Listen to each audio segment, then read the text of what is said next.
Hello বন্ধুরা, আসসালামু আলাইকুম। আপনারা সবাই কেমন আছেন? আশা করি সবাই ভালো আছেন। তো আজকে আমরা শিখব কিভাবে দুবাই আরব আমিরাতের ভিসার এক্সপায়ারি ডেট চেক করতে হয় বা একামার এক্সপায়ারি ডেট অনলাইনে চেক করতে হয়।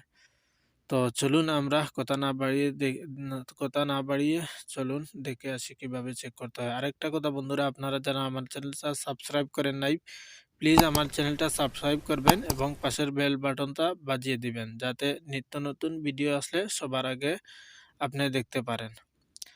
তো চলুন কথা না বাড়িয়ে আমরা এখন চলে যাই। আমরা এখন ক্রোম ব্রাউজার ওপেন করব। ক্রোম ব্রাউজার ওপেন করার পরে এখানে গিয়ে সার্চ করব আইসিএ স্মার্ট সার্ভিস। দেখেন এখানে লেখার সাথে সাথে চলে আসছে আইসিএ স্মার্ট সার্ভিস।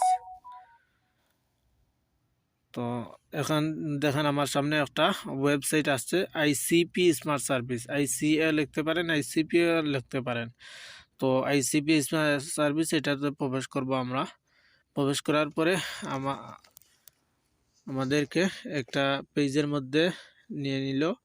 তো দেখেন এখানে একটা পেজ, আমাদের ইন্টারফেস আপনারা দেখতে পাচ্ছেন। এখানে অনেকগুলো সার্ভিস আছে যেগুলো আপনাদের দরকার, আপনারা সেটা নেবেন। তো এখানে আমাদের দরকার হচ্ছে ফাইল ভ্যালিডিটি। এখানে আমরা প্রবেশ করব। দেখেন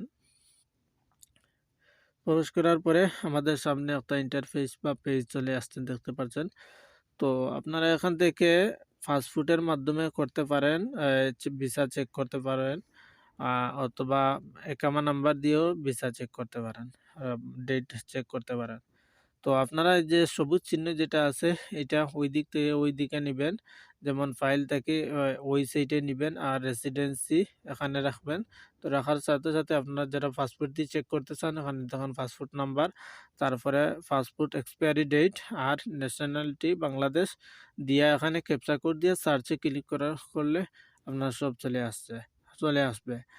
আর আপনারা যারা একামা নাম্বার দিয়ে চেক করতে চান তারা এই সবুজ চিহ্নটা ফাইলের জায়গায় নিলেই আপনার এখানে সব কিছু চলে আসবে। তো আমরা এখানে চেক করব আইডি নাম্বার দিয়ে। দেখেন আমি এখন এই ফাইলের জায়গায় নিছি আর সবুজ চিহ্নটা আপনার এই যখন রেসিডেন্সি এখানেই আছে। তো এখানে আপনার চলে আসছে যে আমরা এখন ইমারাত ইউনিফাইড নাম্বার, আমরা একামা নাম্বার এখানে প্রবেশ করাবো। এখন আমি এই নাম্বারটা অন্য জায়গা থেকে নিয়ে এখানে বসিয়ে দিব একামা নাম্বার।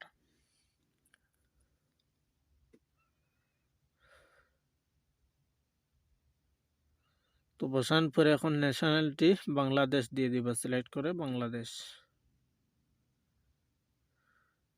তারপরে ডেট অফ বার্থ দিয়ে দিবেন। দিয়ে দেওয়ার পরে এখানে ক্যাপচা কোড দিবেন। ক্যাপচা কোডটা কি এখানে দেখেন এই যে পিকচারগুলো আছে, এখানে ব্রিজের পিকচার আমাকে দিছে। তো এখানে ব্রিজের পিকচারটা এখানে কয়টা পিকচার আছে এগুলা সঠিকভাবে দিয়ে দিবেন। এখানে 3-4টা মনে হয় আছে, আমি সেগুলা দিয়ে ভেরিফাইয়ের মধ্যে ক্লিক করব, তারপরে হয়ে যাবে। দেখেন হয়ে গেছে। আপনারা সঠিক না দিলে হবে না। তো এখন সার্চের মধ্যে ক্লিক করব। ক্লিক করার পরে দেখেন আপনার নিচের দিকে চলে আসছে ডেটটা। দেখেন আপনার ফাইল নম্বর, তারপরে আপনার একামা নম্বরটা আছেই, ফাইল স্ট্যাটাস অ্যাক্টিভ, তারপরে file issuing date, file expire date, মানে আপনার এই একামার এক্সপায়ার ডেট, এরপরে তার ইস্যুড ডেট সব কিছু এখানে আছে। Expire date 2024। তো এই ছিল বন্ধুরা আপনাদের যদি ভিডিওটি ভালো লেগে থাকে তাহলে লাইক, কমেন্ট, শেয়ার করতে ভুলবেন না।